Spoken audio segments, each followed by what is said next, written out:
Olá, tudo bem com você? Espero que esteja tudo ótimo. Meu nome é João Cláudio Rufino e eu sou professor na Faculdade de Teologia. E já quero dar aqui a você as boas-vindas neste canal que tem como propósito levar todos os dias um aprofundamento na Sagrada Escritura. Exatamente. Esse canal é para todo aquele que deseja realmente conhecer o que a palavra quer dizer.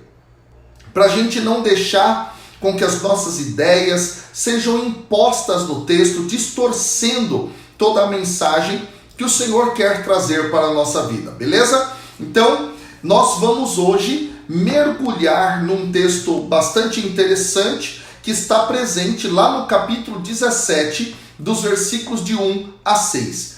Trata-se de um texto bem curto, mas que traz lições bastante contundentes a respeito daquilo que é a vida cristã. E aqui eu já quero te pedir, antes da gente mergulhar nesse texto, que você possa curtir esse vídeo, que você possa compartilhá-lo, que você possa deixar aqui embaixo os seus comentários, beleza? Para que esse vídeo possa ser levado para mais e mais pessoas. E eu quero também te pedir que você se inscreva e ative o sininho para as notificações, beleza? Então, sem mais delongas, vamos ler o texto e fazer o comentário. Diz assim a palavra de Deus. Depois, disse a seus discípulos: é inevitável que haja escândalos, mas ai daquele que os causar. Melhor lhe fora ser lançado ao mar com uma pedra de moinho enfiada no pescoço, do que escandalizar um só desses pequeninos. Acautelai-vos. Se teu irmão pecar, repreende-o, e se ele se arrepender, perdoa-lhe. E caso ele peque contra ti 7 vezes por dia, e 7 vezes retornar dizendo: estou arrependido, tu lhe perdoarás. Os apóstolos disseram ao Senhor: aumenta-nos a fé.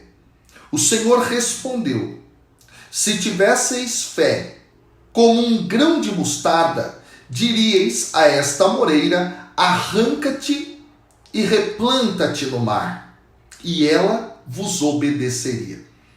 Aqui nós temos um conjunto de pequenos ensinamentos que Jesus vai transmitir aos seus discípulos dentro daquele caminho até Jerusalém. Exatamente, nós teremos 5 mini mensagens dentro deste capítulo, que é o capítulo 17. Então nós teremos, por exemplo, nos versículos 1 e 2, Jesus falando a respeito desta questão do escândalo. Depois nós temos a segunda mini mensagem dos versículos 3 e 4, nos quais Jesus fala a respeito do perdão. Depois nós temos dos versículos 5 e 6 o tema da fé sendo ressaltado. Depois nós temos o versículo 4 falando a respeito daquilo que é devido aos servos, tá? Dos versículos, mais especificamente aqui, 7 a 10. Depois nós temos, para finalizar, dos versículos 20 a 21, porque aí dá um salto nesse meio, ok? Nós temos a quinta mini mensagem, que vai ser justamente a respeito do reino de Deus. Então aqui, na perícope de hoje, deste evangelho, nós temos as 3 primeiras das 5 mini mensagens que o mestre vai dirigir. E aí é muito interessante, o texto diz assim, que Jesus agora está se dirigindo aos seus discípulos no versículo 1. E ele fala a respeito da inevitabilidade dos escândalos. Esse dado é interessante. O que isso significa? Jesus aqui, ele entende que nós somos limitados. Ele entende que nós somos pecadores. Ele entende que um dia a gente vai errar. Só que, ao mesmo tempo, esse é um dado muito importante, ele vai dizer que aquele que causa escândalo está bem mal na fita. Vou usar essa expressão para você entender. Por quê? Porque aparece aqui o 11º ai. E eu já falei em vídeos anteriores que o ai é uma expressão do Antigo Testamento, uma interjeição justamente de condenação. E aqui é o 11º ai que vai aparecer dentro do Evangelho de Lucas, e ele será dirigido àqueles que causarem escândalos. Mas aí fica uma pergunta. Afinal de contas, o que é esse escândalo? O que é isso? Quando nós olhamos dentro da língua grega e buscamos de modo mais profundo qual é o significado desse termo, nós o entendemos a partir da seguinte definição: escândalo seria uma ação ou uma circunstância que conduz alguém a agir de forma contrária àquilo que é a fé, aquilo que é a sua crença. Crença aqui, mais especificamente, cristã em Deus. Trata-se nesse sentido de uma forma até de tentar o outro a pecar. Exatamente. Incitar a apostasia. Levar a pessoa a uma falsa crença. Isso é o escândalo. Nesse sentido, Jesus vai dizer no versículo 2 que era melhor que essa pessoa colocasse uma pedra de moinho no pescoço e se jogasse no mar. A pedra de moinho, gente, ela era muito grande. E ela era como se fosse uma roda. E no meio você tem um espaço para colocar um toco de madeira para justamente fazer com que essa pedra rolasse no moinho, para moer as coisas. Tá? E aí esse dado é muito interessante. A imagem que Jesus usa é: este está basicamente lascado da vida. Jesus está falando isso para os seus discípulos. Ou seja, os discípulos nunca devem, com as suas atitudes, desvirtuar a fé das pessoas. Levar as pessoas ao pecado. Levar as pessoas a um ato contrário à fé. Quem fizer isso tem uma pesada condenação. Essa é a ideia que está posta aqui. Isso seria o escândalo. Esse dado é muito importante. A gente tem que pensar muito nisso. Aliás, o próprio Jesus, no versículo 3, para concluir esse pequeno ensinamento, ele vai usar o verbo imperativo aqui, acautelai-vos. E esse verbo é o verbo prosero em grego. E ele é utilizado dentro do Evangelho de Lucas, lá no capítulo 12, versículo 1, no capítulo 21, versículo 34, e em Atos dos Apóstolos, capítulo 5, versículo 35, e no capítulo 20, versículo 28. Esse verbo é construído da forma como ele está aqui, não é, com o pronome reflexivo. Ele justamente compõe uma forma muito utilizada também no Antigo Testamento grego. Em Gênesis, no capítulo 24, versículo 6, Êxodo, capítulo 10, versículo 28, no capítulo 34, versículo 12, em Deuteronômio, capítulo 4, versículo 9, também no capítulo 6, versículo 12. E em textos apócrifos também, como por exemplo, na carta de Barnabé, no capítulo 4, versículo 6. Essa construção ela vai ser comum para justamente denotar o quê? O sujeito ser guarda de si mesmo. Ou seja, ter a consciência das suas atitudes, das suas ações. Olha o que Jesus está dizendo aos seus discípulos. que eles devem tomar conta de si mesmos, prestar atenção àquilo que eles estão fazendo. Isso vale a nós hoje em dia. Será que algumas das nossas ações estão levando os outros a pecar?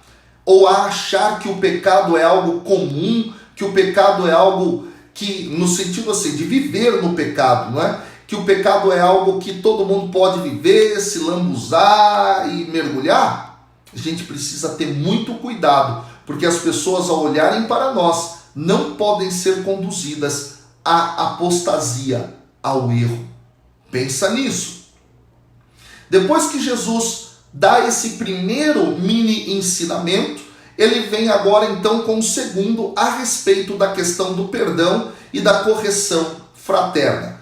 Aí Jesus coloca 3 condições e 3 consequências. Então o esquema é uma condição e uma consequência. Uma condição, uma consequência e assim uma terceira vez também. A primeira condição: se teu irmão pecar, diz então agora a consequência, repreende-o.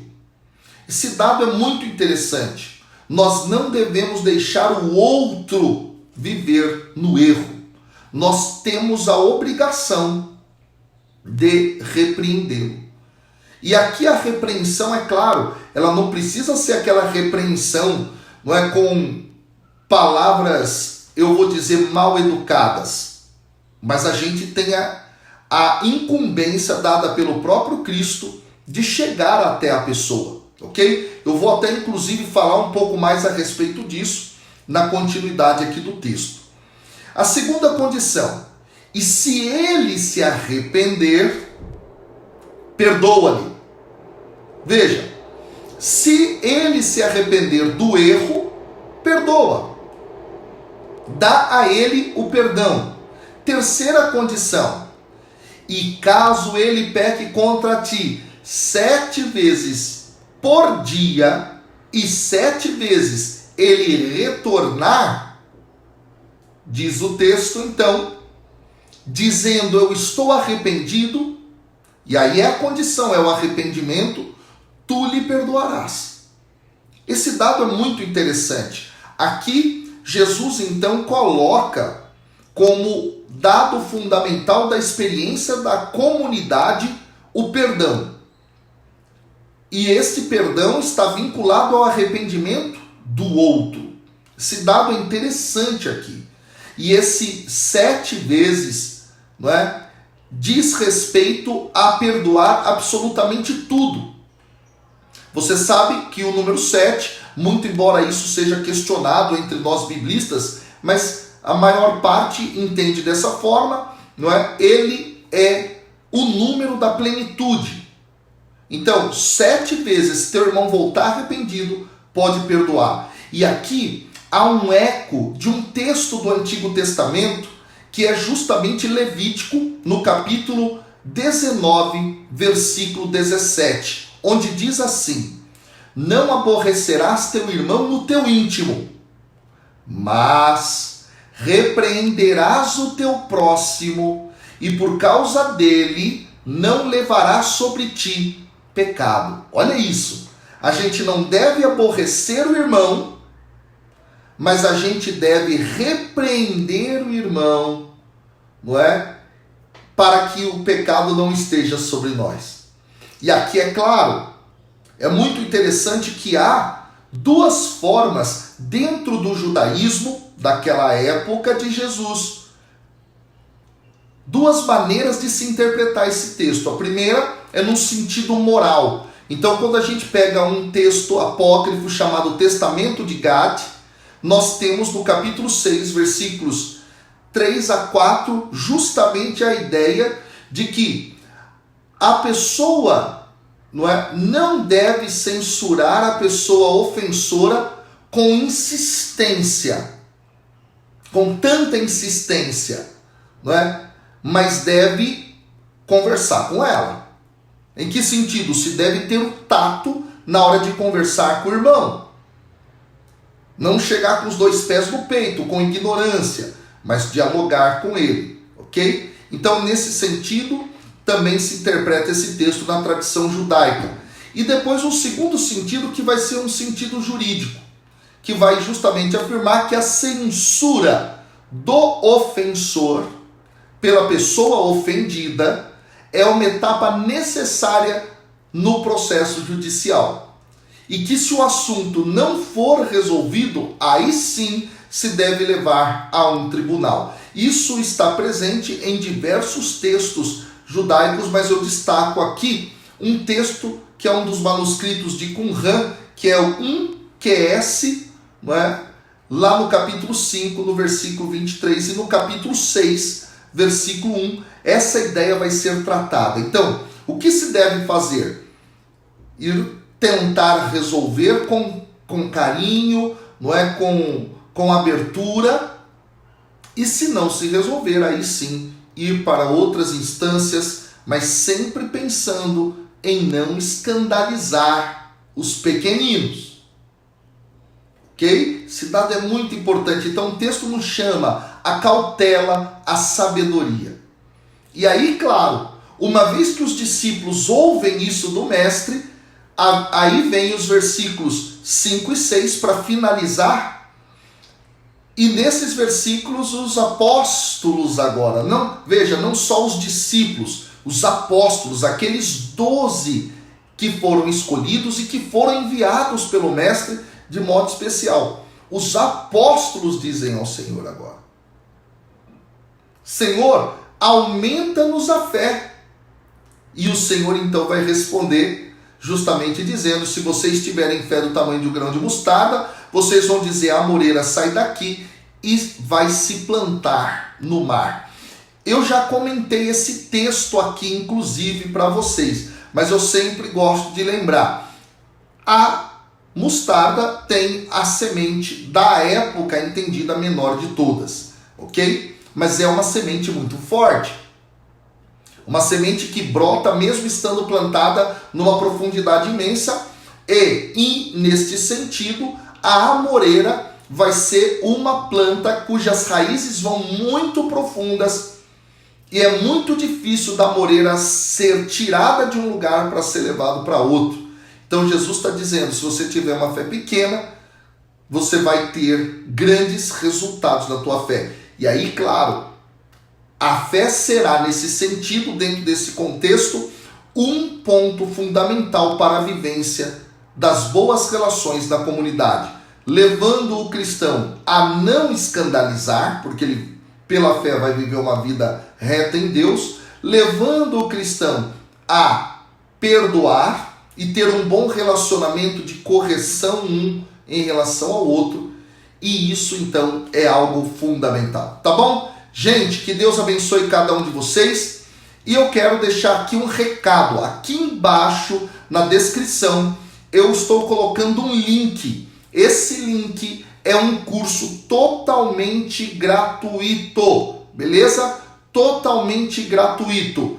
Esse curso é sobre Mariologia Bíblica. São 4 aulas muito profundas, totalmente gratuitas, para que você possa aprofundar a sua fé. Clica lá, faz a tua inscrição. Deus abençoe, valeu, até amanhã.